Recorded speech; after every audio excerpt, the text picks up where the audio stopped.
Hey everyone, welcome back. Excited to share with you another video update on Bitcoin. If you would, before we get started, give a like, a thumbs up, and a share to this video and subscribe to my channel so we can help keep growing things here. Now let's dive into where we're at with Bitcoin. So I wanted to pull out a little bit onto a macro view of where we're at with Bitcoin to kind of show you some levels of what we've got going on here. This is a 12-hour chart. We have this macro trend line that comes in around the 31,000, 32,000 mark, depending on how quick Bitcoin could potentially get up there. However, that being said, I want to present to you a bear case short term in this video. Some very important things that are going on in traditional markets and with Dixie, the dollar index, that I think you might want to be aware of, because I don't think we're shooting straight up to this big trend line quite yet. We are still in a bear market, and I know a lot of people are calling for all-time new highs with Bitcoin. People are saying the bottom is in. They're getting all euphoric again. You're seeing hopium videos all across YouTube. And I guess I'm going to be one of those ones that paints a slightly different scenario today for you. But you know what? It always makes sense to have an opinion from both sides, and you don't want to just be constantly watching hopium stuff, because that's how you get wrecked. So with that being said, let me show you a couple of things we got going on. We have this macro trend line right here coming in, which I don't think is going to be coming into play anytime very soon. Now we have this other trend line coming in here, which is a little bit unique because I don't think a lot of people have really noticed this one right here, but it's this trend line that's coming in across right here. It's been basically a little bit of a resistance, a little bit of support, a little bit of resistance again. And what's interesting is, at least on the 12-hour chart, it lines up perfectly with the 200 moving average here, as well as it's very confluent with an area of interest, at least for me, and I know quite a few other people also have the $25,000 to $25,500 mark as a potential place that Bitcoin could move to. So with that being said, we also have this channel that we've been trading in. Now I always like to look for things of confluence when I'm trading, whether it's with moving averages, with trend lines, Fibonacci, all of those different tools. When they overlap and you have confluence between them, they're a lot stronger than when they're by themselves. So we do have this trend line here, which has topped out a number of times. So this trend line's very, very reliable, and it's coming in again right around this 25,000 350, 400 mark, depending on where Bitcoin or when Bitcoin would actually potentially move up to this level.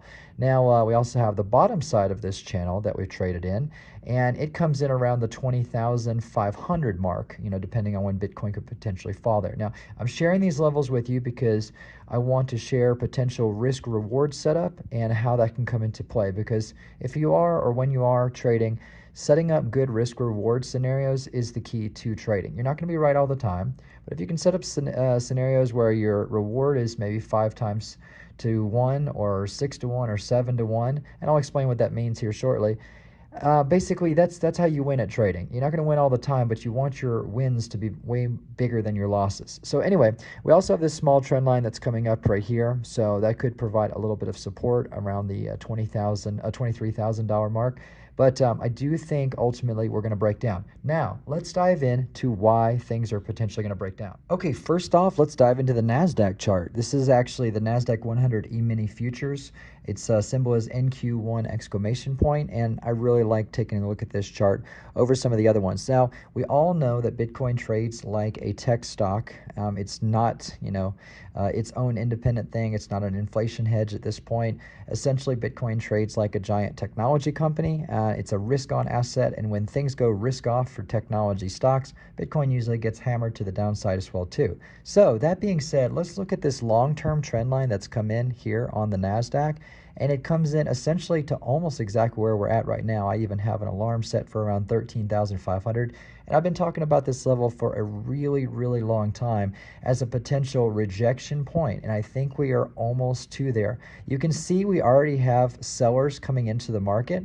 We tested up just in the last few sessions up here. We sold off. We tested up again. We even tested up again today, and we're actually already getting rejected again. So sellers are starting to get wise in the market here. Now, it's not all sellers, because I think what's happening now is you're starting to see retailers, and especially driven by media reports and driven by YouTubers and everything else alike, retailers that sort of felt like they missed out on the bottom right here, where a lot of institutions came in and bought, are now starting to FOMO in and trying to grab things late in the game, and that's usually the top of the market. Now, this is the NASDAQ chart. Let's slide over here to the S&P 500. Okay, so we're going to see about the same thing going on with the S&P 500. Now, the S&P 500 slightly has a little bit more room that it could potentially rise up, but it's really running out of space.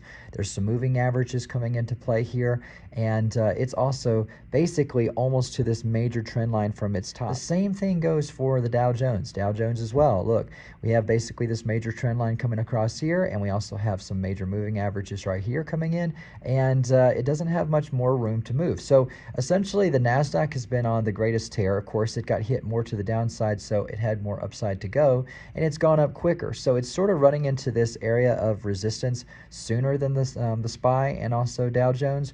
But all of them are starting to come into an area where the smart money is probably going to be offloading their positions. Now, what we're going to do next is look at one of the other major reasons why I think we're about to have some sort of a correction back to the downside in traditional markets and Bitcoin. And the thing to watch out for is the Dixie index, the dollar index. So when we reached the 109 region, we did have the pullback, but we only pulled back to this major trend line here. Now, this trend line has come into support a number of times, so it's very reliable. There is a major trend line that's below this at basically about the 101, 100 level, but I don't think we're going down to that because the stochastics are headed straight up. We've gotten the natural pullback to this trend line and to these major moving averages right here. We got a touch on the 55. This is on the daily chart. And with this trend line basically in play, it's very likely with stochastics going up and then the bounce off here and the pullback that Dixie is about to rally once again to the upside. Now, does it break above this like 109.25 range? Well, it's very possible that it does, but even if it just gets up into this area right here, we will see a pullback in traditional markets and likely Bitcoin as well as people go back into the dollar. So I just wanted to make you guys aware of that. People aren't always watching the Dixie index, and I think it's one that you've got to be watching if you're trading Bitcoin or the NASDAQ. So just another one. So we basically have traditional markets that are reaching areas of interest of sell-off area. We have the Dixie getting ready to bounce. We have Bitcoin reaching major resistance levels. In my opinion, this is not the time to go long. And if you go long right here, your risk reward is basically setting up to be very poor. Now I want to present a potential trade idea, which is a short position opening around 25,000 on Bitcoin with a stop loss around 25,750 and a take profit around 21,000. So essentially, I'm expecting a big sell-off once we reach the 25,000 mark. We're going to have this trend line come in, this trend line coming in, and then we also just have the traditional markets really starting to run out of steam. So with that being said, I am looking to open a position around here around 25,000 and with a stop loss around 25,750, and again the take profit around this bottom trend right here.